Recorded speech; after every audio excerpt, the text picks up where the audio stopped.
Hey guys, welcome back to the channel. Just thought I'd do a quick video on some of the 1 point of the weekend's rugby, which I think should be made.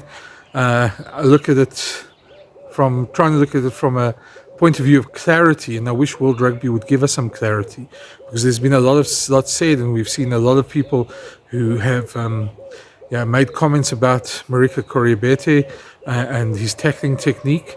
But I think we need some clarity as a rugby writer, as fans, as things like that, just to find out where exactly we stand on these things. Because to me, the tackle on Makazole Mapimpi was a shoulder charge. There were no arms involved.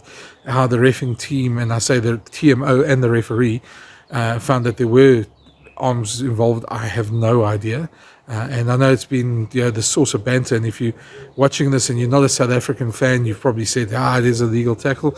And South African fans obviously feel differently. I think we need some sort of clarity on it all, because as I'll go through it now, to me that wasn't a tackle. And then there's another one that I just thought was just as bad, and again it wasn't even picked up by the officials, where Koroibete smashed Dwayne Vermeulen, and it was just left. And to me, there was head-on-head contact, and we've seen players get cards like this before. So we'll go through that one as well. The first one we're looking at is this hit on Dwayne Vermeulen by Koroibete. It was left by the referee. Nothing was given in this, and it was seen as just a normal hit. But as you see where he comes down, there's shoulder on shoulder, but there's a head clash. And we've seen yellow cards for things like the lesser examples of that. Let's have a look in very slow motion. Koroibete comes through. There's a shoulder charge. There isn't an attempt to wrap, but there's head-on-head contact.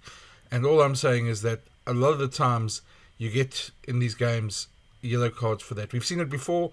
I think it was extremely lucky here. You look, that's the shoulder-on-shoulder contact. And look, there's the head-on-head contact. And watch how Dwayne's head snaps back. That shows exactly head-on-head contact. He was extremely lucky there. The next one is the obvious one that everyone's been talking about.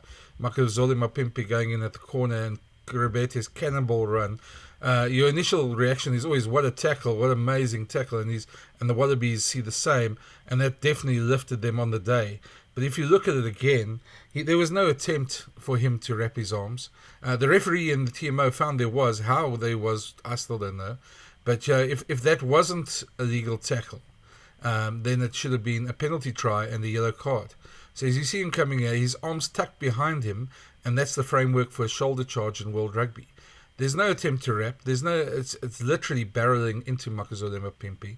And I think a number of people have made this call as well. Now, if you're Australian, you think that's a great tackle, and good for you. But the point we need is we need clarity from World Rugby.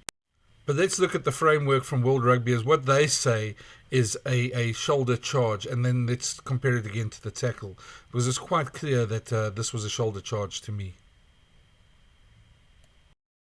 Considering a potential high tackle, match officials must first determine whether the tackle is a shoulder charge or a high tackle. To do this, they must look at the position of the tackler's contact arm at the moment of contact with the ball carrier. This example is a shoulder charge because the contact arm is behind the tackler's body at contact. There you have it.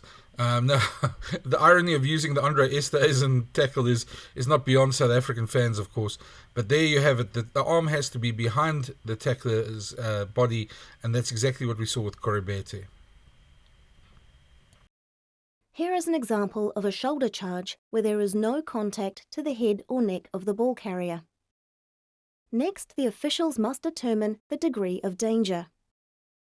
In this example, there is a high degree of danger indicated by the tackler leaves the ground, a dominant tackle attempt, and both players at high speed. A high degree of danger without head or neck contact means the initial decision would be a yellow card. And if we take that as an example, and you look back at this, his arm was behind him, there's a high degree of danger, it's at high speed, so that should be a yellow card for me. And if it was a yellow card, it should be a penalty try. So we need some clarity from World Rugby as to this decision, which has been celebrated by the entire Australian rugby fraternity. Anyhow, that's my argument. I feel we need clarity on that. To me, those were both illegal. But one thing it did do, both those tackles sort of lifted the Wallabies on the day and gave them sort of, you know, the strength as a team, you know, to say the box wouldn't pass. It's in the past now. There's nothing we can do about it. And so I'm not going to join the hordes of people who want people banned and refs, you know, want to take on referees. I think referees do a tough enough job in the circumstances, but I think we do need some clarity on that.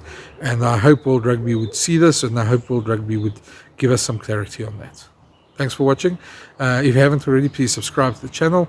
And yeah, I'll keep making videos like this, and we'll take it further. Leave your comments below. Let me know what you thought. It'd be interesting to see. Cheers.